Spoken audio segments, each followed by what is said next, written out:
الحمد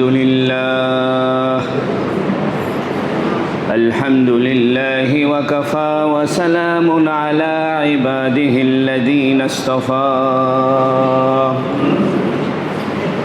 الحمد لله الذي وحده والصلاة والسلام على من لا نبي بعده وبشانه قال جل وعلا إن الله وملائكته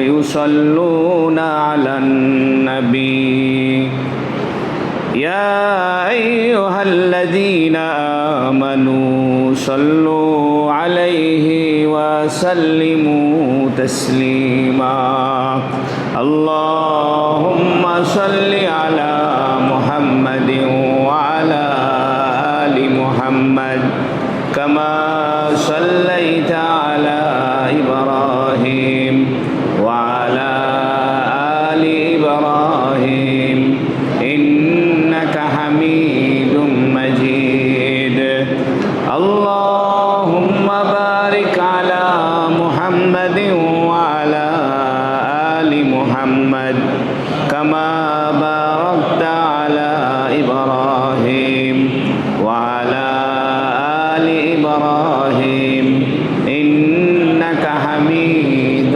مجيد أما بعد فقد قال جل وعلا بسم الله الرحمن الرحيم كتب عليكم القتال وهو كره لكم وعسى أن تكرهوا شيئا وهو خير لكم وعسى أن تحبوا شيئا وهو شر لكم والله يعلم وأنتم لا تعلمون আলহামদুলিল্লাহ আল্লাহ তাবারাকা ওয়া তাআলার বড় মেহেরবানি যে আল্লাহ রাব্বুল ইজ্জত দীর্ঘ এক মাস পরে আবার আল্লাহর ঘরে বসে আল্লাহর কোরআন শোনার তৌফিক দান করেছেন, বলুন আলহামদুলিল্লাহ। আমরা সূরাতুল বাকারার 216 নম্বর আয়াত থেকে আজকের আলোচনায় আল্লাহ পাক জিহাদ করা, যুদ্ধ করাকে ফরজ করেছেন, সেটার আলোচনা করছেন।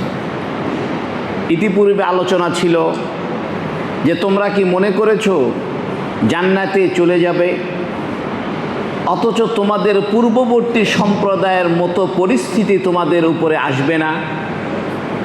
অর্থাৎ পূর্ববর্তী সম্প্রদায়ের উপরেও জিহাদ ফরজ ছিল, তাদেরকে ক্ষুধার কষ্ট, শারীরিক কষ্ট তাদের হয়েছে।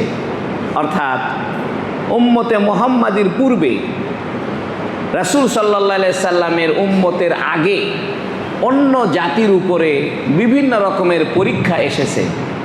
এরকম পরীক্ষা তোমাদের উপরে আসবে না, এমন হবে না। অর্থাৎ ইতিপূর্বে অন্য সম্প্রদায়ের উপরে যে সমস্ত পরীক্ষা এসেছে, অনুরূপ পরীক্ষা তোমাদের কাছেও আসবে। আর তোমরা এমনি এমনি জান্নাতে যাইতে পারবা না, বরং পূর্ববর্তী জাতির উপরে যে সমস্ত মুসিবত পরীক্ষা এসেছিল, তোমাদের উপরে সেরকম মুসিবত এবং পরীক্ষা আসবে। এক পর্যায়ে তারা, পূর্ববর্তী জাতির লোকেরা দুঃখে কষ্টে বলে ফেলতো, আল্লাহর সাহায্য কখন আসবে।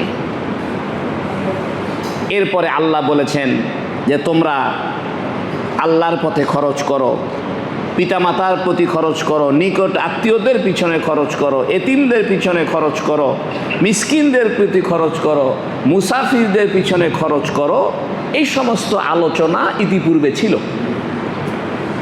এই আলোচনার প্রসঙ্গে এখন আল্লাহ বলছেন, পূর্ববর্তী জাতির উপরে যেহেতু পরীক্ষা এসেছিল, তাদের উপরেও বিভিন্ন যুদ্ধ বিগ্রহের ঘটনা ঘটেছে এবং তারা কষ্টে পতিত হয়েছে। তোমাদের উপরেও ওই পূর্ববর্তী জাতির মতোই মুসিবত কষ্ট আসবে, সেটা আসবে যুদ্ধের ক্ষেত্রে তোমাদের উপরে মুসিবত আসবে। তাই আল্লাহ সূরাতুল বাকারার 216 নম্বর আয়াতে আজকের আলোচনায় বলছেন, কুতিবা আলাইকুমুল কিতাল ওয়া হুয়া কুরহুল লাকুম। কুতিবা আলাইকুমুল কিতাল, তোমাদের উপরে কেতাল করাকে ফরজ করে দেওয়া হলো। আল্লাহ কিন্তু জিহাদ বলেননি। আল্লাহ এটা বলতে পারতেন কুতিবা আলাইকুমুল জিহাদ, তা বলেননি। আল্লাহ বলছেন কুতিবা আলাইকুমুল কিতাল, তোমাদের উপরে কেতাল করা। কেতাল শব্দটি এসেছে কতল থেকে। কতল মানে হত্যা করা, নিহত করা, মেরে ফেলে দেওয়া। এই জন্য ইসলামে জেহাদ আর কেতাল এক নয়। জেহাদ এটা ব্যাপক অর্থে ব্যবহার হয়। জুহুদুন থেকে জেহাদ শব্দের উৎপত্তি, অথবা জাহাদুন শব্দ থেকে জেহাদ শব্দের উৎপত্তি। জেহাদ শব্দের অর্থ দুইটা, একটা হলো কষ্ট স্বীকার করা, আর একটা হলো পরিশ্রম করা। এই জন্য আমরা যে নামাজের জন্য পরিশ্রম করে এসেছি, এটাও এক ধরনের জিহাদ। সংসার চালনা করার জন্য আমরা যে কষ্ট করে ইনকাম রোজগার করি, পরিবার পরিজনের পিছনে যে খরচ করি, এটাও একটা জিহাদ। হাদিস শরীফে আছে মহিলাদের জিহাদ হলো হজ করা, এবং হজের মধ্যে জিহাদ আছে, কষ্ট আছে। অর্থাৎ ইসলাম প্রচারের জন্য, ইসলাম প্রতিষ্ঠার জন্য যে কোনো রকমের পরিশ্রম অথবা যে কোনো রকমের কষ্ট স্বীকার করার নাম জিহাদ। আমি কি বুঝাইতে পারলাম? এই জন্য নফসের সঙ্গে জিহাদ করাও একটা জিহাদ। কারণ নফস যা চায়, প্রবৃত্তি যা চায়, মন যা চায়, এটার বিরোধিতা করতে কষ্ট হয়। ফজরের নামাজের সময় উঠতে কষ্ট হয়, শীতকালে অজু করতে কষ্ট হয়, এটাও একটা জিহাদ। অর্থাৎ ইসলামে জিহাদের অর্থটা ব্যাপক, কিন্তু কেতালের অর্থটা হলো সীমিত। কেতাল হলো সরাসরি কাফেরকে হত্যা করা। ইতিপূর্বে সাহাবায়ে কেরাম যখন মক্কাতে ছিলেন, তখন জিহাদ নিষিদ্ধ ছিল, জিহাদের আয়াত নাজিল হয় নাই। তখন ছিল ধৈর্যের আয়াত, ফাসবিরু ওয়াসবিরু, তোমরা ধৈর্য ধারণ করো, অপেক্ষা করো। মদিনা শরীফে যাওয়ার পরে আল্লাহ পাক নবী আলাইহিস সালামকে জিহাদের অনুমতি দিলেন। উযিনা লিল্লাযিনা কুতিলু বিআন্নাহুম যুলিমু, যারা নির্যাতিত হয়েছে তাদেরকে যুদ্ধের অনুমতি দেওয়া হলো। এরপরে আল্লাহ পাক ব্যাপকভাবে জিহাদকে একটি ইবাদত হিসেবে, ফরজ হিসাবে সাব্যস্ত করে দিলেন। সুবহানাল্লাহ। অর্থাৎ জিহাদ অর্থাৎ কেতাল তোমাদের জন্য ফরজ। এজন্য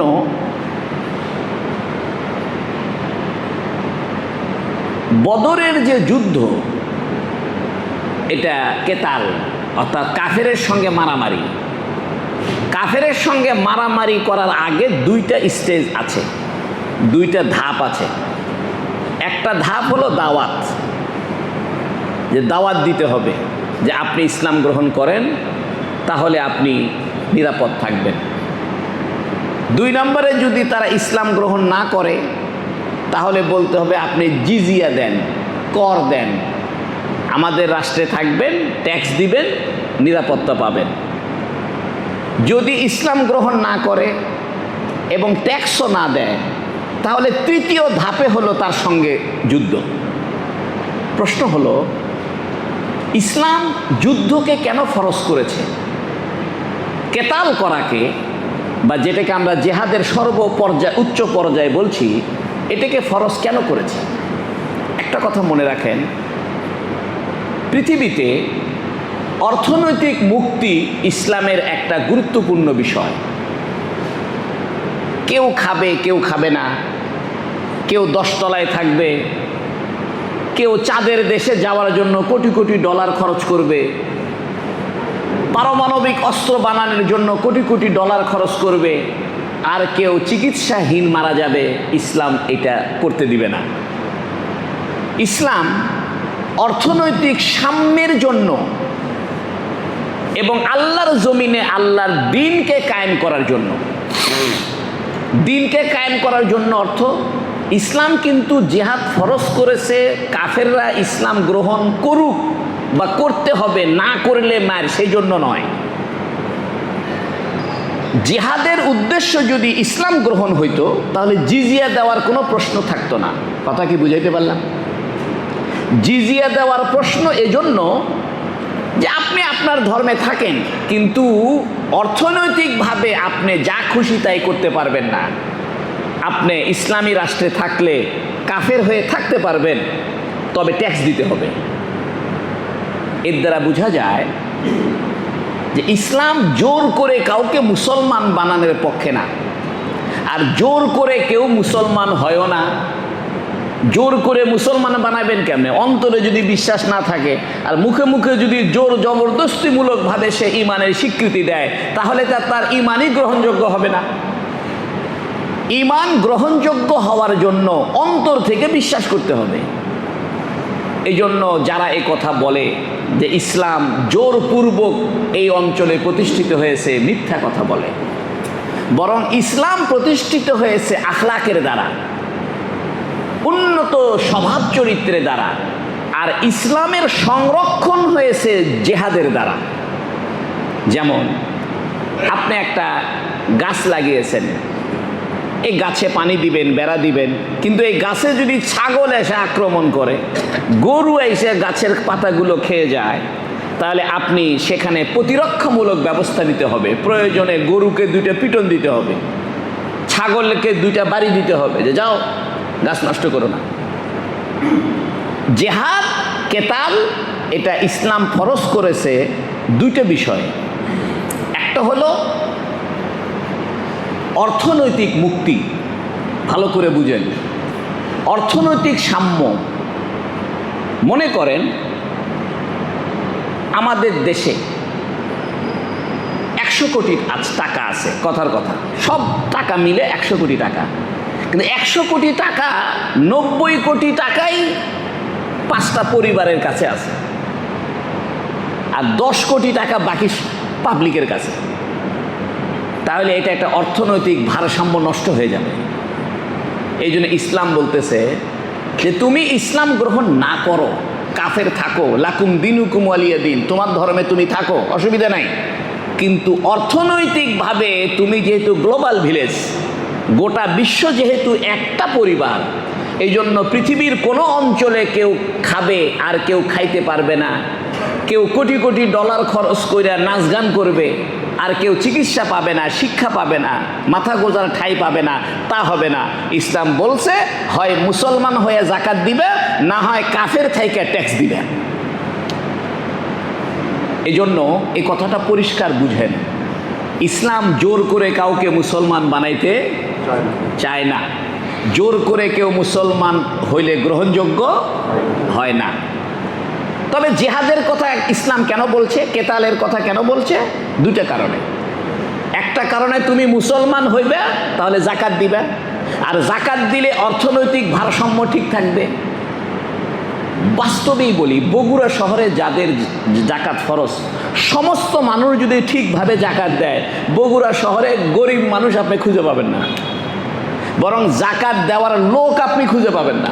আমি চ্যালেঞ্জ করে বললাম, বগুড়া শহরের, শুধু বগুড়া শহরই ধরেন না, এই শহরের প্রত্যেকটা মানুষ যাদের জাকাত ফরজ, তারা যদি হিসেব করে জাকাত দেয়, এবং যারা সাহেবে নেসাব নয়, অর্থাৎ যাদের কাছে 52.5 ভরি সমপরিমাণ টাকা নাই, গরিব মানুষ, এই ধরনের মানুষকে জাকাত দেয়, তাহলে অর্থনৈতিক ভারসাম্য ঠিক থাকবে। একজন 10 তলা বিল্ডিং বানাবে, আর একজন কুড়ে ঘরে থাকবে, টিন দিয়ে পানি পড়ে, তা হবে না, একটা লেভেল চলে আসবে। এই জন্য মদিনা শরীফে দারিদ্রতা ছিল, কিন্তু আকাশ পাতাল ডিফারেন্সের দারিদ্রতা ছিল না, কাছাকাছি ছিল। এই জন্য ইসলাম জাকাত ফরজ করেছে অর্থনৈতিক ভারসাম্য ঠিক রাখার জন্য, তাল ঠিক রাখার জন্য, যাতে ধনী আর গরিবের পার্থক্যটা সহনীয় পর্যায়ে থাকে। কিন্তু বর্তমানে ধনী গরিবের পার্থক্য সহনীয় পর্যায়ের নিচে নেমে গেছে। আপনি হাজার হাজার মানুষ পাবেন স্টেশনে ঘুমায়, তাদের কোনো বাড়িঘর নাই, তাদের কোনো থাকার জায়গা নাই, এবং তাদের সকালবেলা কি খাবে এটারও কোনো বন্দোবস্ত নাই। হাজার হাজার মানুষ শিক্ষা থেকে বঞ্চিত, আর হাজার হাজার মানুষ ছেলেকে বিদেশে পড়তে পাঠাইছে। হাজার হাজার মানুষ ঢাকাতে ফ্ল্যাট কিনে রাখছে, তালা মারে রাখছে, ফ্ল্যাটে থাকার কোনো লোক নেই। এই জন্য ইসলাম বলতেছে, হয় মুসলমান হয়ে জাকাত দিয়ে অর্থনৈতিক ভারসাম্য ঠিক রাখবে, আর যদি ইসলাম তোমার পছন্দ না হয়, লাকুম দীনুকুম ওয়ালিয়া দিন, তোমার ধর্মে তুমি থাকো, তবে ট্যাক্স দিয়ে থাকবে। এই দুই কথার যে কোনো এক লাইনে যদি না আসো, তাহলে কি হবে? মায়ের হবে। কি হবে? মায়ের হবে। এই মায়ের নাম হলো কেতাল। এই জন্য মনে রাখেন, ইসলাম যুদ্ধকে ফরজ করে দিয়েছে। এটা ফরজে আইন না ফরজে কেফায়া, এটা আমি পরে বলছি। এতটুকু মাথার ভিতরে রাখেন, যদি জিহাদ না থাকে, কেতাল না থাকে, তাহলে পৃথিবীতে এক ধরনের মানুষ চরম দারিদ্র সীমার নিচে চলে যাবে, আরেক শ্রেণীর মানুষ চরম ধনীর শীর্ষে পৌঁছে যাবে। বর্তমান বিশ্বে তাই হয়েছে। বর্তমানে যদি জিহাদ চালু থাকতো, যেমন আফগানিস্তান যদি বলে, এই মিয়া ইন্ডিয়াতে কি হয়েছে, তোমাদের ঝামেলা করো কেন, আমাদের মুসলমানদের উপর অত্যাচার কেন করো, মসজিদ কেন ভেঙে দাও, কি হয়েছে, লাগাও যুদ্ধ। এই জন্য পৃথিবীতে জুলুম যতদিন থাকবে, যুদ্ধ ততদিন থাকতে হবে। এই জন্য হাদিস শরীফে আছে, আল জিহাদু মাজিন ইলা ইয়াউমিল কিয়ামা, কিয়ামত পর্যন্ত জিহাদ চলবে। যতদিন কুফরি থাকবে, আর কুফরি যতদিন থাকবে, ততদিন অর্থনৈতিক ভারসাম্য ঠিক হবে না। এই জন্য কিতাবে লিখেছে, ওমর বিন আব্দুল আজিজের জমানায় বাঘে আর ছাগলে এক ঘাটে পানি খাইতো। এর মানে কি জানেন? এর মানে পরিপূর্ণ ইসলাম ছিল, এ কারণে অর্থনৈতিক ভারসাম্য ঠিক ছিল। এই জন্য ইনসাফ শুধু মানুষের ভিতর না, পশু পাখির ভিতরে ইনসাফ চলে এসেছিল। ঠিক ইমাম মাহদি আলাইহিস সালাম যখন আসবেন, ঈসা আলাইহিস সালাম যখন আসবেন, তারা জিহাদ করবেন দাজ্জালের বিরুদ্ধে। ঈসা আলাইহিস সালামের সাথে যুদ্ধ হবে কার? দাজ্জালের। দাজ্জালি শক্তি, এই যে আমেরিকা, এই যে ইসরায়েল, এরা দাজ্জালি শক্তি। এই যে বিশ্বকাপ ফুটবল খেলা, এগুলো দাজ্জালি শক্তির মহড়া, দাজ্জালি শক্তির মহড়া। এই যে ইন্টারনেট, এই যে আপনার তথ্য প্রবাহের নাম দিয়া মুসলমানদেরকে ঘায়েল করা, মুসলমানদেরকে দাবায় রাখা, এগুলো সব দাজ্জালি শক্তি। এই শক্তিকে ভেঙে দিবে ইমাম মেহেদী আলাইহিস সালাম, ঈসা আলাইহিস সালাম। তখন হাদিসে আছে, মানুষ জাকাতের টাকা নিয়ে ঘুরবে, বুখারী শরীফে আছে। জাকাতের টাকা নিয়ে বলবে, ভাই এই জাকাতের টাকাটা নেন তো। বলবে, এই গ্রামে জাকাত নেওয়ার কেউ নাই, ওই গ্রামে যান। তখন আর এক গ্রামে দৌড়ায় যাবে, যায় বলবে, এই গ্রামেও জাকাত খাওয়ার কেউ নাই। মানুষ ঈসা আলাইহিস সালামের জমানায়, ইমাম মেহেদী আলাইহিস সালামের জমানায়, কিয়ামতের আগে জাকাতের টাকা নিয়ে দৌড়াইতে থাকবে, জাকাত নেওয়ার লোক থাকবে না। কারণ কি জানেন? জিহাদ সঠিক অর্থে প্রতিষ্ঠিত হবে। জিহাদের কথাই দুইটা, হয় মুসলমান হয়ে জাকাত দাও, আর মুসলমান না হইলে তোমার ধর্মে থাকো, টাকা পয়সা নিয়ে তাল বাহানা করতে পারবেন না। আজকে দেখেন আমেরিকার কাছে টাকা বেশি, এই জন্য গোটা ওয়ার্ল্ডে মাতব্বরি করে বেড়াচ্ছে। আমেরিকার কাছে টাকা বেশি, তারা একদম সাগরের নিচেও যাচ্ছে, মহাকাশে চলে যাচ্ছে, কোনো দরকার নেই। তোমারে কে কইছে মিয়া বৃহস্পতি, নেপচুন, প্লুটো এগুলো খুঁজে খুঁজে বের করো? মহাকাশে এগুলো খুঁজে বাইর করার দরকার বেশি, নাকি পৃথিবীতে যে সমস্ত মানুষ অনাহারে মারা যায়, খাইতে পারে না, তাদের দেখার দরকার বেশি? আপনারা দুই ভাই, এক ভাই একদম কোটি কোটি টাকার মালিক, আর একজন রাস্তার ভিখারি, তা তো হবে না। এই জন্য ইসলাম বলছে, তোমার আশেপাশে 40 ঘর যদি না খেয়ে থাকে, তাদের খোঁজ না নাও, তোমার নামাজ হবে না। বাদুরতলা মসজিদে নামাজ পড়তেছি পয়লা কাতারে, কিন্তু আশেপাশের 40 ঘরের মধ্যে যদি কোনো ঘরে খাবার না থাকে, আমার নামাজ হবে না। এই জন্য ইসলাম অর্থনৈতিক ভারসাম্যকে ঠিক রাখার জন্য জিহাদকে, কেতালকে কি করেছে? ফরজ করেছে। কুতিবা আলাইকুমুল কিতাল ওয়া হুয়া কুরহুল লাকুম, এই কথাই আল্লাহ বলছেন। কুতিবা আলাইকুমুল কিতাল, তোমাদের উপরে কেতাল করা ফরজ করে দেওয়া হয়েছে। অর্থাৎ তোমরা কাফেরদেরকে বলবে, ভাই মুসলমান হও, আস্তে করে জাকাত দেওয়ার মধ্যে চলে আসো। আর যদি মুসলমান না হও, কাফের থাকো, জিজিয়া দাও। মুসলমান হইয়া জাকাতও দিবে না, কাফের থাকিয়া ট্যাক্সও দিবে না, তা হবে না। কারণ তুমি তোমার মতো করে টাকা জমায়া জমায়া পুঁজিপাতি হইবে, ক্যাপিটালিজম কায়েম করবে, পুঁজিবাদ কায়েম করবে, তা চলবে না। এইবার তলোয়ার মারিয়া হয় তোমার থেকে ট্যাক্স নিব, না হয় তোমার থেকে ইসলাম করব, যে কোনো একটা করতে হবে। এই জন্য ইসলাম জিহাদ এটা সন্ত্রাস না রহমত? জোরে বলেন, সন্ত্রাস না রহমত? সন্ত্রাস দমনের জন্যই জিহাদ। এই যে আমেরিকা সন্ত্রাস করতেছে, আজকে যদি বিশ্বব্যাপী জিহাদ চালু থাকতো, মুসলমানরা অস্ত্র হাতে নিত, জিহাদের ঝান্ডা উঁচু করে ধরতো, আমেরিকার মাস্তানি থাকতো না।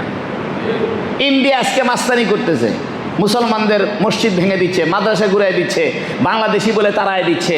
যদি জিহাদ ঠিক মতো থাকতো তাহলে ইন্ডিয়া এই জুলুম করতে পারতো না। পৃথিবীতে জুলুম হচ্ছে জিহাদ না থাকার কারণে। এই জন্য আল্লাহ জিহাদকে কি করেছেন? ফরজ করেছেন। তবে এখন কথা হলো, এই জিহাদ এটা ফরজ, এটা কি ফরজে আইন না ফরজে কেফায়া? হাদিস শরীফে আছে, যদি একদল মানুষ এই জিহাদের কাজে লিপ্ত থাকে তাহলে বাকি সবার জন্য এটা ফরজে কেফায়া হবে। যেমন জানাজার নামাজ, কিছু মানুষ যদি জানাজার নামাজ পড়ে আর যারা নামাজ পড়ে না তাদের গুনাহ হবে না একদল নামাজ পড়ার কারণে। একদল যদি জিহাদের উপরে থাকে তাহলে বাকি যদি অন্যরা জিহাদ না করে এতে তাদের কোনো অসুবিধা নাই। আর যদি কোনো মুসলিম রাষ্ট্র আক্রান্ত হয়, সে নিজে যুদ্ধ করে কভার করতে পারে না, মুসলিম রাষ্ট্রের প্রধান যদি বলে যে আমি আর পারতেছি না, জনগণকে বলা হলো আপনারা সবাই যুদ্ধে ঝাঁপিয়ে পড়েন, তাহলে সবার উপরে ফরজে আইন হবে, যেমন নামাজ পড়া ফরজে আইন। আল্লাহ বলছেন কুতিবা আলাইকুমুল কিতাল ওয়া হুয়া কুরহুল লাকুম। জিহাদের মূল কথাটা বুঝতে পারছেন কি আপনারা? জিহাদ আর কেতাল ভিন্ন। কেতাল মানে হত্যা করা, আর জিহাদ মানে পরিশ্রম করা বা কষ্ট স্বীকার করা। এই জন্য প্রত্যেক জেহাদি, প্রত্যেক কেতালি জেহাদ, কিন্তু সব জেহাদ কিনা কেতাল না, সব জেহাদ কিনা কিতাল না।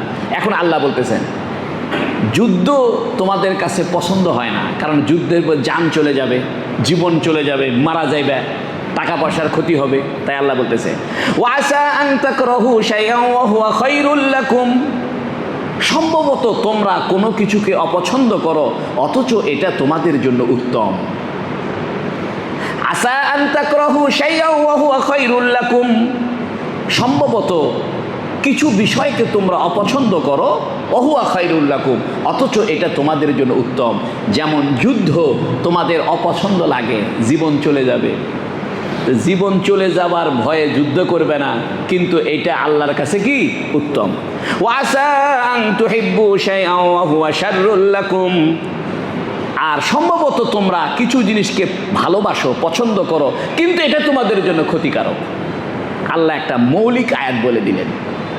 অনেক সময় দেখবেন আমাদের ক্ষতি হয়, মালের ক্ষতি, ব্যবসার ক্ষতি, অসুখ বিসুখ হয়, অনেক ক্ষতি হয়। তা আল্লাহ বলতেছেন যে অনেক ক্ষতি তোমরা মনে করো, কিন্তু এটা তোমাদের জন্য কি উত্তম।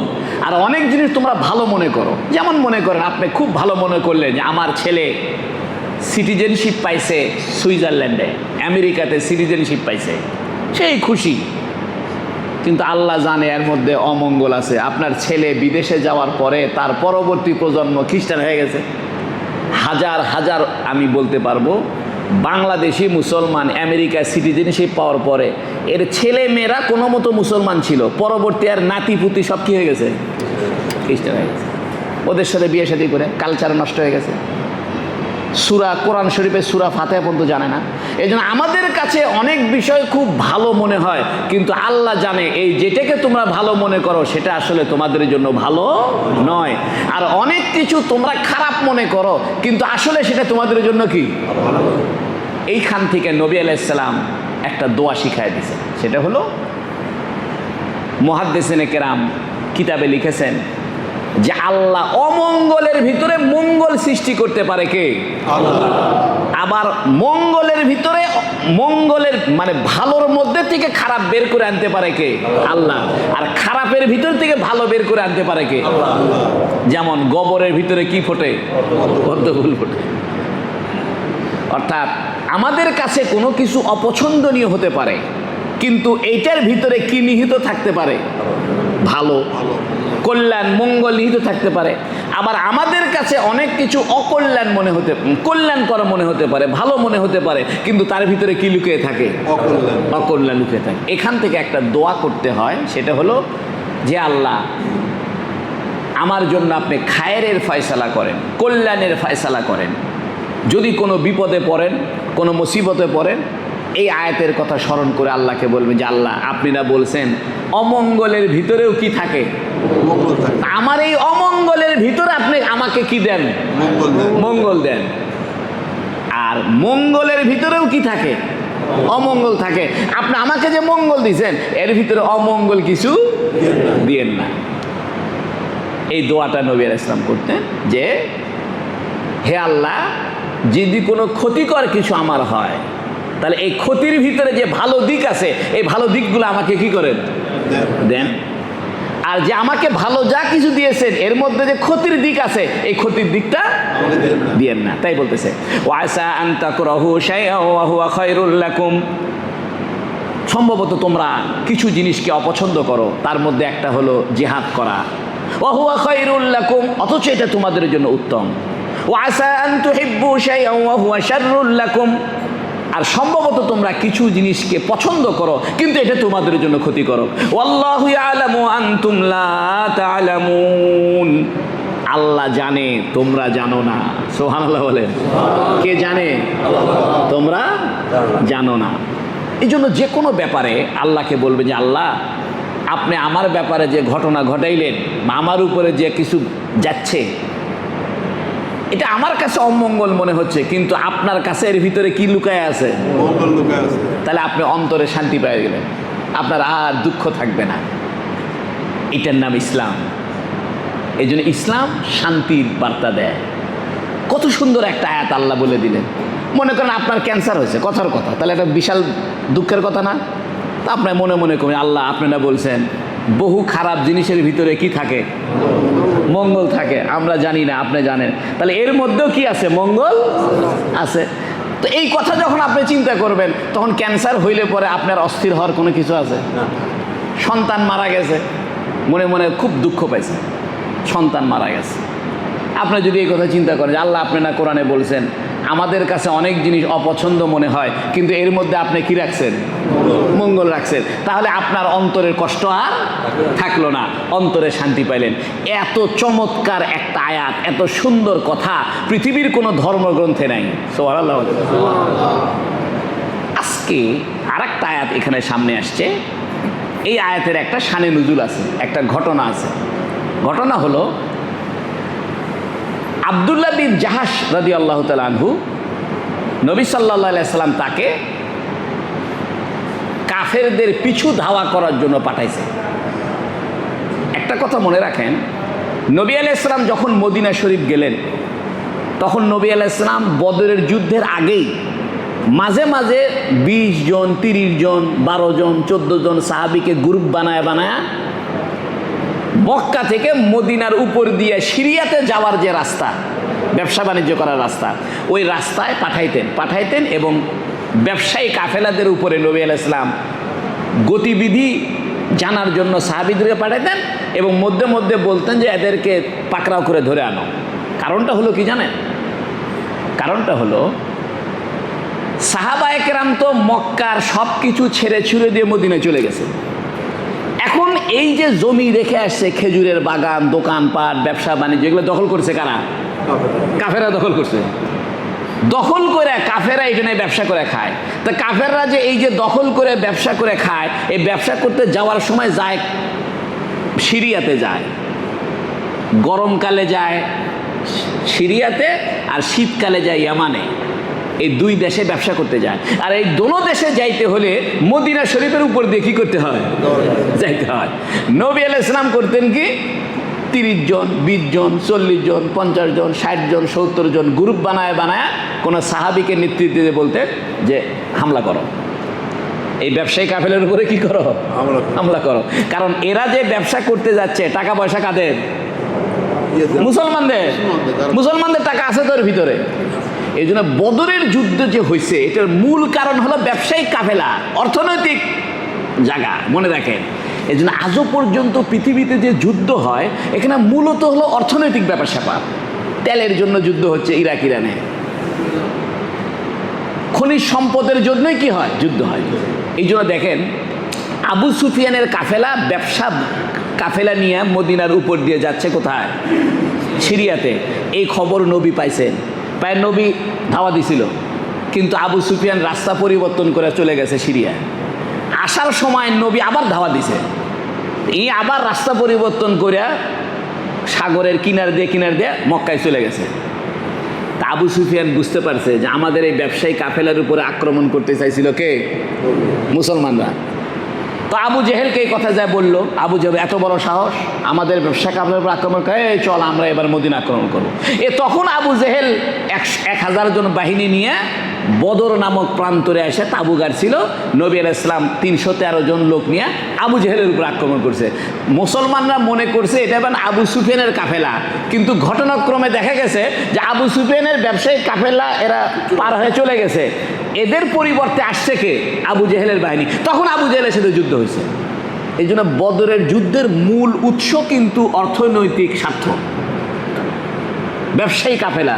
এই জন্য টুইন টাওয়ারে যখন হামলা করছিল উসামা বিন লাদেনেরা, কথা বুঝছেন, তখন অনেকে এই কথা বলছে যে আমেরিকায় ট্রেড সেন্টার এখানে আক্রমণ করতে হবে। কয়টা হলো ওদের ব্যবসায়িক সেন্টার, কিসের সেন্টার, ব্যবসায়িক সেন্টার।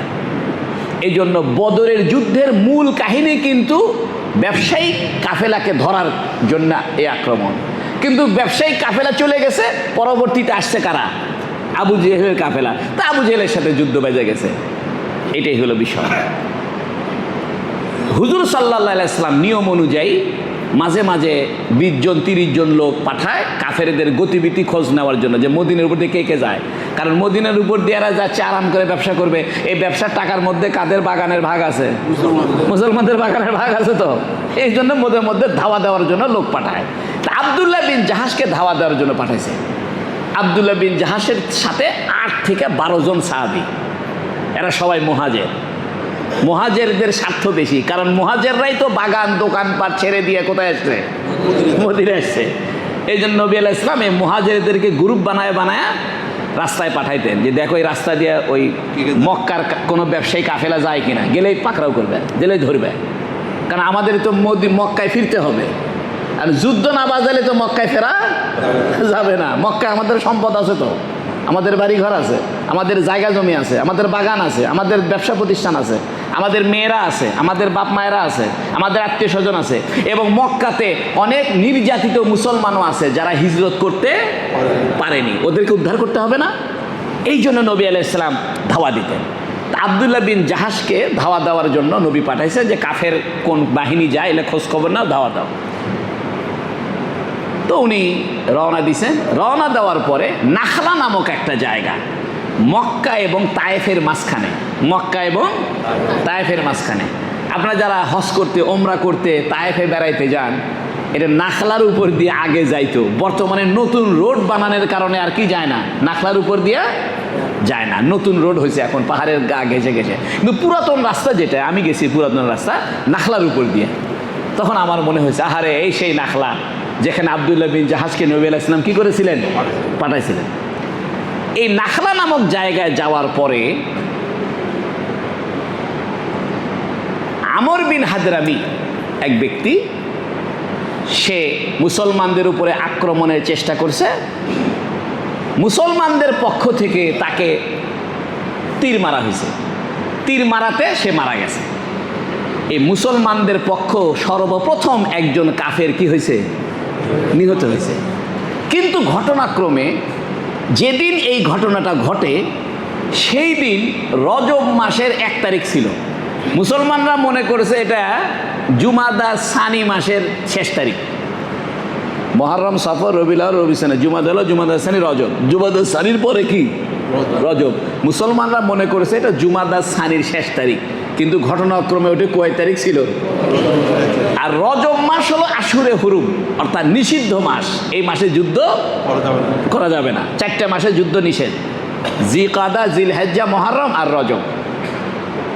এই ঘটনায় যখন ঘটছে তখন কাফেররা খুব শোরগোল পাচাইছে। হ্যাঁ, মোহাম্মদ নিজে বলে আল্লাহর হুকুম মানতে হবে, আশুরের হুরুম রক্ষা করতে হবে, দ্বীনে ইব্রাহিমী ধর্মের সে কথা বলে।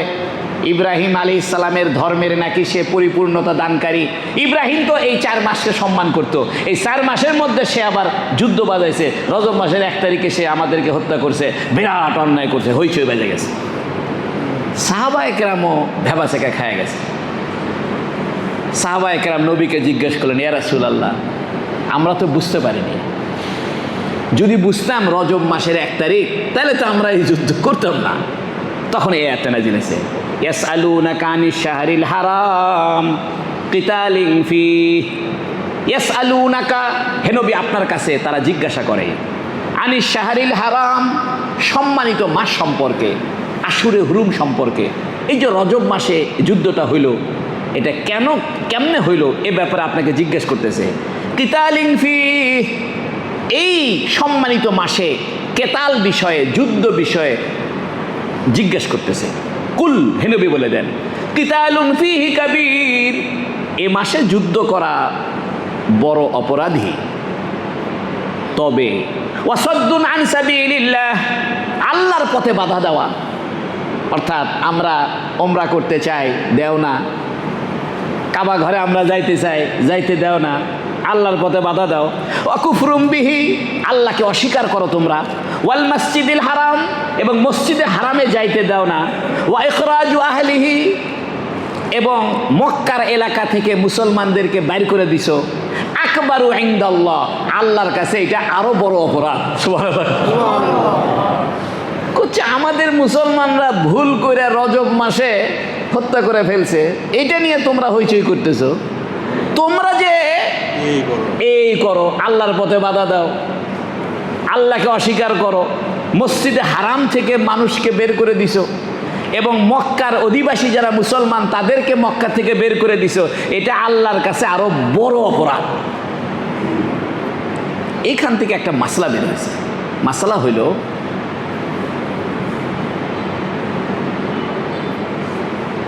ক্ষতি, কম ক্ষতি আর বেশি ক্ষতি। বেশি ক্ষতি মোকাবেলায় কম ক্ষতি করা জায়েজ আছে। কথাটা বুঝছেন কি? বেশি ক্ষতির থেকে বাঁচার জন্য কম ক্ষতি গ্রহণ করা জায়েজ আছে। কারণ আশুরে হুরুমে হত্যা করা এটাও অপরাধ, তবে আরো বড় বড় অপরাধের তুলনায় এটা ছোট অপরাধ। এখান থেকে মাসলা বের হয়েছে যে বড় ক্ষতির থেকে বাঁচার জন্য ছোট ক্ষতি করা কি আছে? জায়েজ আছে। একটা উদাহরণ দিই। মনে করেন, এটা সব ক্ষেত্রে, একজন মানুষ মরেই যাচ্ছে, পানি কিচ্ছু নাই, জীবন বাঁচানোর জন্য 1 ঢোক মদ খাইতে পারে। যদিও মদ খাওয়া ক্ষতি, তবে জীবন বাঁচানোর ক্ষতির চাইতে মদ খাওয়ার ক্ষতিটা কি কম। এই জন্য এখান থেকে একটা মাসালা বের হয়েছে, উসুল বের হয়েছে, নীতিমালা বের হয়েছে। সেটা হলো যে বেশি ক্ষতির চাইতে কম ক্ষতি কি গ্রহণযোগ্য। এখন আল্লাহ বলছেন, ওয়াল ফিতনাতু আকবারু মিনাল কাতাল, ফিতনা করা এটা কতলের চাইতেও ভয়াবহ অপরাধ।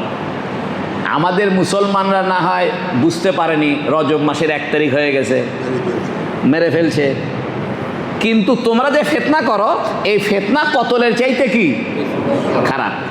আজকে মুসলমানরা যদি জেহাদ করে, যুদ্ধ করে, অস্ত্র হাতে নিয়ে কাফেরদের বিরুদ্ধে যুদ্ধ করে, তাহলে কাফেরা বলবে আরে আরে আরে মারামারি মারামারি খারাপ। কিন্তু আল্লাহ বলতেছে ফিতনা কতলের চাইতে কি খারাপ।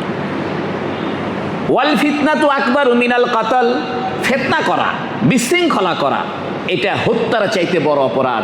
আমাদের মুসলমানরা না হয় ভুল করে রজব মাসের 1 তারিখে একজনকে মেরেই ফেলছে, কিন্তু তোমরা যে ফিতনাগুলো করতেছো এটা সবচেয়ে বড় অপরাধ। অর্থাৎ নিজেদের অপরাধের দিকে তাকাও না, খালি আমাদের অপরাধের দিকে তাকাও। বর্তমানেও তাই। আমেরিকা ইসরায়েলের বদমাইশের দিকে তাকাবে না, মুসলমানরা কিছু করলে মুসলমান খারাপ, মুসলমান খারাপ, ঠিক কিনা? তোমরা যে কত বড় শয়তান, কত বড় বদমাইশ, সেদিকে তোমাদের ধান্দা নাই। তোমরা মুসলমানদের সামান্য কিছু দেখলে কি বলতেছো? মুসলমানরা খারাপ। ওয়ালা ইয়াজালুনা ইউকাতিলুনাকুম হাত্তা ইয়ারুদ্দুকুম আন দীনিকুম ইন ইসতাতাউ ওয়া মান ইয়ারতাদিদ মিনকুম আন দীনিহি ফায়ামুত ওয়া হুয়া কাফিরুন ফাউলাইকা হাবিতাত আমালুহুম ফিদ দুনিয়া ওয়াল আখিরাহ। একটা চমৎকার কথা আল্লাহ বলতেছেন, লা ইয়াজালুনা ইউকাতিলুনাকুম, কাফেররা তোমাদের সঙ্গে যুদ্ধ করতেই থাকবে, তোমরা যুদ্ধ বাদ দিতে পারবে না। কাফেররা কিন্তু যুদ্ধ বাদ দিবে না, কাফেররা তোমাদের সাথে। তাই দেখেন, লা ইয়াজালুনা ইউকাতিলুনাকুম, কাফেররা তোমাদের সঙ্গে যুদ্ধ করবেই। হাত্তা ইয়ারুদ্দুকুম আন দীনিকুম ইন ইসতাতাউ, যতক্ষণ না তারা তোমাদেরকে তোমাদের দিন থেকে ফিরিয়ে আনতে না পারে, যদি তারা সক্ষম হয়। অর্থাৎ তোমাদেরকে ইসলাম থেকে ফিরিয়ে আনা না পর্যন্ত তারা যুদ্ধ থামাবে না। বাস্তবে তাই দেখেন, একদম কোরআনের আয়াত স্পষ্ট প্রমাণ। গোটা দুনিয়াতে যুদ্ধ করতেছে কারা বর্তমানে? বলেন তো দেখি। কাফেররা। সমস্ত যুদ্ধের হিস্ট্রি দেন, শুরু করছে কারা? হিটলার মুসলমান না কাফের? আমেরিকা ইসরায়েল মুসলমান না কাফের? ফ্রান্স জার্মান বিশ্বযুদ্ধ বাজাইছে, মুসলমানরা বাজাইছে না কাফেরা বাজাইছে? বড় বড় 2টা বিশ্বযুদ্ধ হয়েছে, এই পুরা 2টা বিশ্বযুদ্ধ বাজাইছে কারা? কাফেরা বাজাইছে। তাই বলতেছে তোমরা যুদ্ধকে খারাপ মনে করে বসে থাকো না, কাফেররা কিন্তু যুদ্ধ থেকে কি করে না, বসে থাকে না। লা ইয়াজালুনা ইউকাতিলুনাকুম হাত্তা ইয়ারুদ্দুকুম আন দীনিকুম ইন ইসতাতাউ, তোমাদের ধর্ম থেকে তোমাদেরকে তারা ফিরিয়ে না আনা পর্যন্ত তোমাদের সঙ্গে যুদ্ধ থামাবে না, এরা বিরত থাকবে না যদি এরা পারে। ওয়া মান ইয়ারতাদিদ মিনকুম আন দীনিহি ফায়ামুত ওয়া হুয়া কাফিরুন ফাউলাইকা হাবিতাত আমালুহুম ফিদ দুনিয়া ওয়াল আখিরাহ ওয়া উলাইকা আসহাবুন নার। ওয়া মান ইয়ারতাদিদ, যে ব্যক্তি মুরতাদ হয়ে যাবে, অর্থাৎ ইসলাম গ্রহণ করার পরে ইসলামকে কি করবে? ছেড়ে দিবে। ওয়া মান ইয়ারতাদিদ, যে ব্যক্তি মুরতাদ হয়ে যাবে, মিনকুম তোমাদের মধ্য থেকে, আন দীনিহি তার দিন থেকে, ফায়ামুত অতঃপর সে মারা যায়, ওয়া হুয়া কাফিরুন যে অবস্থায় সে কাফের ছিল, ফাউলাইকা হাবিতাত আমালুহুম ফিদ দুনিয়া ওয়াল আখিরাহ, আল্লাহ তাদের আমল দুনিয়া এবং আখিরাতে বরবাদ করে দিবেন। এখান থেকে একটা মাসলা বের হয়েছে, কোনো ব্যক্তি যদি মুরতাদ হয়ে যায় তার আমল বরবাদ হয়ে যাবে। হানাফি মাযহাবে বলতেছে, সব মাযহাবে বলতেছে যে মুরতাদ হয়ে গেলে সে তার সম্পত্তির ভাগ পাবে না, সম্পত্তির ভাগ পাবে না। এবং মুরতাদ হয়ে গেলে আগে যে সে নামাজ কালাম পড়েছিল এগুলো সব কি হয়ে যাবে? বরবাদ হয়ে যাবে। হুম ফিহা উলাইকা আসহাবুন নার, এরা হলো জাহান্নামের অধিবাসী। হুম ফিহা খালিদুন, এরা এখানে চিরজীবন থাকবে। ইন্নাল্লাযীনা আমানু ওয়াল্লাযীনা হাজারু ওয়া জাহাদু ফি সাবিলিল্লাহ উলাইকা ইয়ারজুনা রাহমাতাল্লাহ ওয়াল্লাহু গফুরুর রহিম। এখন আল্লাহ বলতেছেন যে শোনো, মুসলমানরা বলল, ইয়া রাসূলুল্লাহ, আমরা না হয় ভুল করে রজব মাসের 1 তারিখ হয়েছিল, বুঝতে পারিনি, আমাদের গুনাহ না হয় মাফ হয়ে গেছে, কিন্তু আমরা যে কষ্ট করলাম এই কষ্টের সওয়াব কি আমরা পাবো না? আমরা যে পরিশ্রম করে যুদ্ধে গেলাম এটার সওয়াব কি পাবো না? তখন আল্লাহ এই আয়াতটা আবার বলতেছে, ইন্নাল্লাযীনা আমানু, যারা ঈমান এনেছে, ওয়াল্লাযীনা হাজারু, যারা হিজরত করেছে, ওয়াজাহাদু ফি সাবিলিল্লাহ, এবং আল্লাহর পথে জিহাদ করেছে, উলাইকা ইয়ারজুনা রাহমাতাল্লাহ, এরা আল্লাহর রহমতের কামনা রাখে, আল্লাহু গফুরুর রহিম, আল্লাহ পাক ক্ষমাশীল দয়ালু। আল্লাহ বুঝাইতে চাইলেন যদি নিয়ত সহি থাকে ভুল করলেও সব পাওয়া যায়। সুবহানাল্লাহ। নিয়ত সহি থাকে ভুল করলেও কি পাওয়া যায়? এই জন্য মুস্তাহিদ যারা কোরআন হাদিসের গবেষক, মুস্তাহিদ যদি সঠিক গবেষণা করে তাহলে 2 সওয়াব পাবে। কষ্ট করার সওয়াব একটা আর সঠিক গবেষণার সওয়াব একটা। আর যদি মুস্তাহিদের কোনো ভুল গবেষণা হয় তাহলে একটা সওয়াব পাবে, গবেষণা করার কষ্টের সওয়াব পাবে। আল্লাহ বলতেছে দেখো তোমরা যে ভুল করছো, কিন্তু তোমাদের নিয়ত কি ছিল? সহি ছিল। এই নিয়ত সহি থাকার কারণে তোমরা কি পাইবে? সওয়াব পাইবে। আর নিয়ত যদি সহি না থাকে তাহলে তোমরা সওয়াব পাবে না। তাই বলতেছে ইন্নাল্লাযীনা আমানু ওয়াল্লাযীনা হাজারু ওয়া জাহাদু ফি সাবিলিল্লাহ, অবশ্যই যারা ঈমান এনেছে, ওয়াল্লাযীনা হাজারু যারা হিজরত করেছে, অর্থাৎ তোমরাই তো হিজরত করে আসছো, ওয়া জাহাদু ফি সাবিলিল্লাহ আল্লাহর পথে জিহাদ করেছো, উলাইকা ইয়ারজুনা রাহমাতাল্লাহ এরা আল্লাহর রহমতের কামনা করে, আল্লাহর রহমতের আশা করে। বোঝা গেল আমরা যে আমলই করি এই আমলের মধ্যে কিসের আশা রাখতে হবে? আল্লাহর রহমতের আশা রাখতে হবে। আল্লাহু গফুরুর রহিম, আল্লাহ পাক ক্ষমাশীল দয়ালু। এখন একটা চমৎকার আয়াত শোনেন।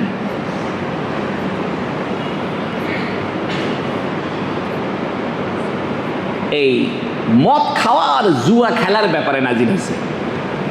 সংক্ষেপে বলি, যুদ্ধের কথা তো এখানে বলল, যুদ্ধের কথা বলার পরে বলতেছে সাহাবা একরাম তখনও মদ্যপান করতেন। বদরের যুদ্ধের দিন সকালবেলা হামজা রাদিয়াল্লাহু আনহু মদ খেয়ে যুদ্ধে গেছে, এটা অনেকে জানে না। তখন মদ হারাম ছিল না। মদ কি ছিল না? বদরের যুদ্ধের ময়দানেও কি ছিল না? মদ হারাম ছিল না। মদ পরবর্তীতে হারাম হয়েছে। মদ হারাম হয়েছে স্টেপ বাই স্টেপ, ধারাবাহিকভাবে। প্রথমে আল্লাহ বলছেন যে দেখো মদের মধ্যে লাভের চাইতে ক্ষতি বেশি। তারপর বলছে তোমরা মদ খেয়ে নামাজের কাছেও যায় না। তারপরে মদ হারাম করছে, কারণ শত শত বছর থেকে আরবের লোকেরা মদ্যপান করে। ধাম করে যদি আপনি সকালবেলা বলেন যে কাল থেকে মদ খাওয়া হারাম, তাহলে তো সব অসুবিধায় পড়ে যাবে। এই জন্য এখান থেকে একটা নিয়ম বের হয়েছে, যারা নেশা করে, গাঁজা খায়, ফেন্সিল খায়, বাবা খায়, ট্যাবলেট খায়, হিরোইন খায়, এদেরকে আপনি একবারে বন্ধ করতে পারবেন না। ইসলাম এটা বলেও নেই, কারণ একবারে বন্ধ করতে বলে সে পারবে না। একজন মানুষ হিরোইন খায় অভ্যাস, তাকে যদি বলেন যে কালকে থেকে তোর হিরোইন খাওয়া বন্ধ, একদম সে পাগলা হয়ে যাবে। এই জন্য মদ্যপানের ব্যাপারে ইসলাম এক চান্সে হারাম করেনি, বরং প্রথমে বলছে মদের মধ্যে লাভের চাইতে কি বেশি? ক্ষতি বেশি। তারপরে বলছে দেখো তোমরা মদ খেয়ে নামাজের কাছে যায় না, কারণ নামাজ কয়বার? তাহলে এমনভাবে মদ খাওয়া লাগবে যাতে সামনের নামাজের আগে আগে নেশা কি হয়ে যায়? থেমে যায়। মানে আপনি যদি জোহরের পরে মদ খায়, সেই মদের তাল যদি আসর পর্যন্ত থাকে তাহলে তো নিষেধ। তাহলে এমনভাবে মদ খাইতে হবে যেন নামাজের টাইমের মধ্যে নেশা না থাকে। এর মানে হলো মদ খাওয়ারই অবস্থা কি থাকবে না। এই জন্য ইসলাম মানুষের জীবন ঘনিষ্ঠ ধর্ম। এই জন্য ইসলাম বলতেছে যে মদ এবং জুয়া এটা তোমাদের ভিতরে জেঁকে বসে গেছে, এটা তোমরা ধাম করে বাদ দিতে পারবে না, আস্তে আস্তে বাদ দিতে হবে। তাই কাফেররা জিজ্ঞেস করতেছে, মুসলমানরাও জিজ্ঞেস করছে, ইয়াসআলুনাকা আনিল খামরি ওয়াল মাইসির, হে নবী ওরা আপনার কাছে জিজ্ঞাসা করে মদ্যপান সম্পর্কে এবং জুয়া সম্পর্কে। কুল ফীহিমা ইসমুন কাবীর, হে নবী বলে দেন ফীহিমা ইসমুন কাবীর, মদ এবং জুয়ার মধ্যে বড় গুনাহ আছে, বড় অপরাধ। অপরাধ কি? অপরাধ হলো মাথা ঠিক থাকে না, হত্যা করে ফেলে, গালিগালাজ করে, ভাঙচুর করে। আর জুয়ার মধ্যে অপরাধ কি? জুয়ার মধ্যে একজন সব টাকা পেয়ে যায়, আরেকজন নিঃস্ব হয়ে যায়। এবং জুয়ার ভিতরে পরিশ্রম ছাড়া, এবং জুয়ার ভিতরে কোনো পণ্য চক্র খায় না। জুয়া কেন হারাম? জুয়া হারাম দুই কারণে। একটা কারণে হলো যে জিতবে সব পাবে, ক্ষতি যার ক্ষতি, লাভ যার লাভই। আর একটা হলো মাঝখানে কোনো পণ্য নাই। এই জন্য সুদও হারাম কেন? সুদ হারাম হইলো মাঝখানে পণ্য নাই, টাকা দিয়ে টাকা নিলেন, এটা সুদ। তাহলে বাজারে কেউ আলু, বেগুন, পটল এগুলো কেউ বাজারে কেউ বিক্রি হবে না। সবাই বলবে এত কষ্ট করে দরকার কি, টাকা দিয়ে টাকা কামাবো। আর টাকা দিয়ে টাকা কামাইলে কি টাকা খাওয়া যায়? খাওয়া লাগবে তো চাউল, পটল, আলু, মরিচ, বেগুন, গোস্ত, ডিম, দুধ, এগুলো খাওয়ার জন্য টাকার সাথে পণ্যের কি করতে হবে? বিনিময় করতে হবে। এই জন্য পণ্যের সাথে বিনিময় না করাটা সুদ। আর না করলে পরে সমাজে কি হবে? মানুষ খাওয়া দাওয়ার কোনো ধান্দাই করবে না। যার কাছে টাকা আছে সে বলবে বাবা আমি খালি সুদের ব্যবসা করব। টাকা নিবে, ধান নিবে, বেশি করে দিবে, 1000 নিবে 1200 দিবে, 1000 নিবে 1200 দিবে। তাহলে যে নাকি 1000 নিয়ে 1200 দিবে, ওই টাকাটা দিয়ে সে যখন বেচা কেনা করবে তখন সমাজে সেও আরেকজনের উপর সুদ খাটাবে। সে বলবে যে ঠিক আছে, আমি 1000-এ 200 টাকা সুদে টাকা নিয়েছি, আমি 400 টাকা সুদে আরেকজনকে দিব।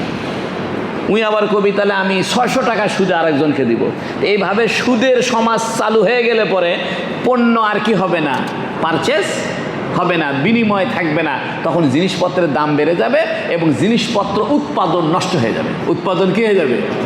এগুলো হলো ক্ষতি। তাই বলতেছে কুল ফীহিমা ইসমুন কাবীর, হে নবী বলে দেন মদের মধ্যে এবং জুয়ার মধ্যে বড় ধরনের গুনাহ রয়েছে। ওয়া মানাফিউ লিন-নাস, মানুষের কিছু উপকারও আছে। উপকারটা কি জানেন? একটা উপকার কি, যে মদ খাইলে একটু শাহওয়াত বৃদ্ধি পায়, সেক্স বৃদ্ধি পায়। মদ খাইলে টেনশন কিছুক্ষণের জন্য মুক্ত থাকা যায়। যতক্ষণ মদের আসর নেশা থাকবে ততক্ষণও টেনশন থাকবে না। আপনি বলবেন যে কানজ সাত মাথা আমার, সাত মাথা কার? আমার। রাস্তাতে হেঁটে যাবেন, জলসীতলার দিক তাকাবেন আর করবে জলসীতলা যত মার্কেট বিল্ডিং দেখা যাচ্ছে সবগুলোর মালিক আমি। আমাদের এলাকায় একজন ছিল বেচারা, মারা গেছে, মদ খাইতো। মদ খায় রাতের বেলা আমাদের বাড়ির সামনে দিয়ে হাঁটতে আর বলতো আমি সব মালিক, আমি মালিক, আমি রাজা। কি মানে সব কিছুর মালিক সে। তো মদের মধ্যে একটা উপকার কি আছে, কিন্তু মদের নেশা কাটে গেলে টেনশন কমবে না বাড়বে? বাড়বে, আরো বেশি বাড়বে। এটা একটা কারণ। আর একটা চমৎকার কারণ আছে, এটা শোনেন। কাফেররা বলতেছে ইয়া রাসূলুল্লাহ, আমরা যে মদ খাই, মদ খাওয়ার মধ্যে একটা লাভ আছে। কি লাভ? আরবরা বলতো যে দেখ, আমি যখন মদ খায়া পাগলা হয়ে যাব, নেশাগ্রস্ত হব, তখন আমার কাছে টাকা চাইবে, আমার কাছ থেকে দান করতে বলবে। তখন আমি নেশাগ্রস্ত অবস্থায় যা কথা বলবো, নেশার থেকে উঠলেও আমি সেই কথার উপরে ঠিক থাকবো। এই জন্য করতো কি, আরবের অনেক লোক বলতো কি, যে দেখ আমি তো দান করতে মনে চায় না, তা আমি যখন মদ খাবো, মাথা যখন পাগল হয়ে যাবে, তখন আমার কাছে চাইবি যে আপনি 10 লাখ টাকা দেন, আপনার জমিটা একটু লিখে দেন, আপনার দোকানটা একটু দেন, আমি নেশার মাথায় যা বলবো তাই হবে। তো এটা তো একটা লাভ। আমরা মদ খেয়ে কি করি? দান করি, এটা বলতো। আর আরবের লোকেরা যে জুয়া খেলতো, সম্ভ্রান্ত যারা জুয়ারু, এরা জুয়ার টাকা খাইতো না। এরা করতো কি, জুয়ার টাকা জিতে দান করে দিত আর বলতো আমি এত বড় দানশীল। মনে করে জুয়া খেলে 10 লাখ টাকা জিতে গেছে, বা 10,000 টাকা জিতছে, বা 1 লাখ টাকা জিতছে, দিয়ে পুরো টাকাটাই কি করতো? দান করে দিত। দান করে দিয়ে মানুষকে বলতো দেখ আমি কত বড় দানশীল। এই দুইটা প্রসঙ্গে কাফেররা এসে নবীকে বলতেছে মদ খাওয়ার মধ্যে তো লাভও আছে, কারণ আমরা মদ খাইয়া তো দানশীল হই, আর জুয়া খেলেও এই জুয়ার টাকা আমরা কি করি? দান করে দিই। এর মধ্যে তো উপকার তো আছে, সেই কথা বলতেছে। ইয়াসআলুনাকা আনিল খামরি ওয়াল মাইসির, হে নবী ওরা আপনার কাছে মদ্য এবং জুয়া সম্পর্কে জিজ্ঞাসা করে। কুল ফীহিমা ইসমুন কাবীর, আপনি বলে দেন উভয়ের মাঝে রয়েছে বড় ধরনের পাপ। ওয়া মানাফিউ লিন-নাস, মানুষের কিছু উপকারও আছে। ওয়া ইসমুহুমা আকবারু মিন নাফিহিমা, তবে এই দুইটার গুনাহ উপকারের চাইতে বেশি, উপকারের চাইতে ক্ষতি বেশি। তাহলে বোঝা গেল যেখানে একটা মূলনীতি পাওয়া গেল এই আয়াত থেকে, যেখানে ক্ষতির ভাগ বেশি তাহলে ওটা জায়েজ নাই। ওটা কি নাই? জায়েজ নাই। আপনাকে চিন্তা করতে হবে লাভ কতখানি ক্ষতিকারী। যদি দেখেন লাভই বেশি ক্ষতি কম, তাহলে করা জায়েজ আছে। আর যদি দেখেন ক্ষতি কি বেশি লাভ কম, তাহলে ওটা করা জায়েজ নাই। ওয়াসআলুনাকা মাযা ইউনফিকুন, হে নবী ওরা আপনার কাছে জিজ্ঞাসা করে তারা কি খরচ করবে। তারা বলতেছে আমরা কি খরচ করব। এর আগে আয়াতে আছে আনফিকু ফি সাবিলিল্লাহ, তোমরা আল্লাহর পথে খরচ করো, দান খয়রাত করো। সাহাবায়ে কেরাম এই আয়াত নাজিল হওয়ার পরে এমনভাবে দান করতেন যে বাড়িতে কিছু থাকতোই না, খাওয়া দাওয়ার কিছু থাকতোই না, সব দিয়ে দিত। পরবর্তীতে সাহাবায়ে কেরাম জিজ্ঞেস করতেছে ইয়া রাসূলুল্লাহ আমরা কতটুকু দান করব? আপনি যে দান করার কথা আল্লাহ বলছে, আমরা তো আল্লাহর কথা শুনে সব দান করে দিচ্ছি, আসলে আমাদের কষ্ট হয়ে যাচ্ছে, তো দান করব কতটুকু? এই জিজ্ঞেস করতেছে। ইয়াসআলুনাকা মাযা ইউনফিকুন, হে নবী আপনার কাছে তারা জিজ্ঞাসা করে তারা কি দান করবে, কি খরচ করবে। কুলিল আফ, বলে দেন অতিরিক্ত। এটার দুইটা অর্থ, অর্থাৎ নেসাবের অতিরিক্ত। অর্থাৎ আপনার কাছে জাকাতের যে নেশাব আছে, এর জাকাতের নেশাবের অতিরিক্ত সম্পদ হয়ে গেলে কি করে দিবেন? দান করে দিবেন, অর্থাৎ জাকাত দিবেন। আর একটা হলো যে আপনার প্রয়োজনীয় জিনিসের পরে যেটা আপনার অতিরিক্ত জমা আছে, যেটা আপনার দরকার নাই, অযথা অলস টাকা ফেলে রাখছেন, এখান থেকে কি করো? দান করো, যেন তোমার নিজের ক্যাশ টাকা ভেঙে দান করার পরে কষ্ট না পাও। কাযালিকা ইউবাইয়িনুল্লাহু লাকুমুল আয়াতি লাআল্লাকুম তাতাফাক্কারুন। কাযালিকা ইউবাইয়িনুল্লাহ, এরকম ভাবে আল্লাহ বর্ণনা করেন, লাকুম তোমাদের জন্য, আল আয়াত নিদর্শন, আয়াতগুলো, লাআল্লাকুম তাতাফাক্কারুন যাতে তোমরা কি করো? চিন্তা করো। ফিদ দুনিয়া ওয়াল আখিরা, দুনিয়া এবং আখিরাতে, উভয় জগতে। ওয়াসআলুনাকা আনিল ইয়াতামা, এতটুকুই থাক। আচ্ছা, এই আয়াতটা শেষ করে দিই। ওয়াসআলুনাকা আনিল ইয়াতামা, হে নবী আপনার কাছে তারা এতিমদের সম্পর্কে জানতে চায় যে এতিমদের ব্যাপারে কিভাবে কি করব। কুল ইসলাহুল লাহুম খায়র, হে নবী আপনি বলে দিন তাদের ব্যাপারে সংশোধনী পদ্ধতি অবলম্বন করো, অর্থাৎ এমনভাবে করো যাতে তাদের ক্ষতি না হয়। আগে হয়েছে কি, যখন কারো বাড়িতে এতিম থাকতো, তো এতিমের মাল খাওয়া তো হারাম। আর সাহাবা একরাম বলতেছে, ইয়া রাসূলুল্লাহ এতিমের মাল আমরা খাবো না, কিন্তু এতিমের মাল দিয়ে তো তার ভরণ পোষণ তো করতে হবে। এখন এতিমের টাকা দিয়ে 5 কেজি চাউল কেনা হয়েছে, তেল কেনা হয়েছে, রান্না করা হয়েছে, এতিম তো আর সব খায়নি, কিছু বেঁচে গেছে। কারণ আমরা খাইলে তো আবার কি হয়ে যায়, এতিমের মাল খাওয়া হয়ে যায়। তাহলে আমরা করবোটা কি? আবার এতিমেকে পুরাপুরি নিজের টাকা দিয়ে এতিমকে লালন পালন করব, সেটাও আমাদের পক্ষে সম্ভব হচ্ছে না, আমরা গরিব মানুষ। কথাটা বুঝতে পারছেন? এতিমের টাকা দিয়ে যদি বাজার করা হয়, তাহলে সেই বাজারে দিয়ে যে ভাত তরকারি রান্না করা হলো, সের ভিতরে যে আমরা খাই, তাহলে এতিমের মাল খাওয়া হয়ে গেল। আবার আমরা নিজেরা এতিমদেরকে যে পালন করব, সেই পরিমাণ অর্থ আমাদের কাছে নাই। এই প্রশ্নটা করলো, তাই বলতেছে ইয়াসআলুনাকা আনিল ইয়াতামা, হে নবী আপনার কাছে তারা এতিমদের সম্পর্কে প্রশ্ন করে। কুল, হে নবী বলে দেন, ইসলাহুল লাহুম খায়র, তাদের জন্য সংশোধনী পদ্ধতি অবলম্বন করা উত্তম। অর্থাৎ যতটুকু সেভ করা যায়, তোমাদের যদি সামর্থ্য থাকে তাহলে তোমরা নিজের পকেটের পয়সা দিয়ে তাদেরকে এতিমদেরকে লালন পালন করো, ভালো। আর যদি তা না থাকে তাহলে সতর্কতা অবলম্বন করবা যাতে এতিমের সম্পদ তোমাদের ভিতরে না ঢোকে। এখন তো একসাথে একই বাড়ির ভিতরে খাওয়া দাওয়া করলে ঢুকে যাইতেই পারে, সে কথা বলতেছে। ওয়াইন তুখালিতুহুম ফাইখওয়ানুকুম, যদি এতিমদের সম্পদ তোমাদের সঙ্গে মিশ্রিত হয়ে যায়, ফাইখওয়ানুকুম, এরা তো তোমাদেরই ভাই। এটার দুই অর্থ, অর্থাৎ তোমার যদি সম্পদ থাকে তাহলে একটু বেশি তুমি খরচ করো, তো তোমার কিছু খরচ এতিমের মধ্যে গেলে এ তোমারই তো ভাই। আর যদি তুমি অসচ্ছল হও, গরিব হও, এতিমের মাল যদি একসঙ্গে একই পরিবারে থাকার কারণে তোমার পেটে কিছু ঢোকেও, এ তো অসুবিধা নাই, এ তো তোমারই ভাই। কথা বুঝছেন কি? আল্লাহু আ'লামুল মুফসিদা মিনাল মুসলিহ, আল্লাহ পাক কে বিশৃঙ্খলাকারী আর কে সংশোধনকারী সেটা আল্লাহ ভালো জানেন। অর্থাৎ তোমাদের মনের খবর আল্লাহ জানে, তোমরা কি আসলে এতিমের মাল মারে খাচ্ছ না খাচ্ছ না, এ ব্যাপারে কে জানে?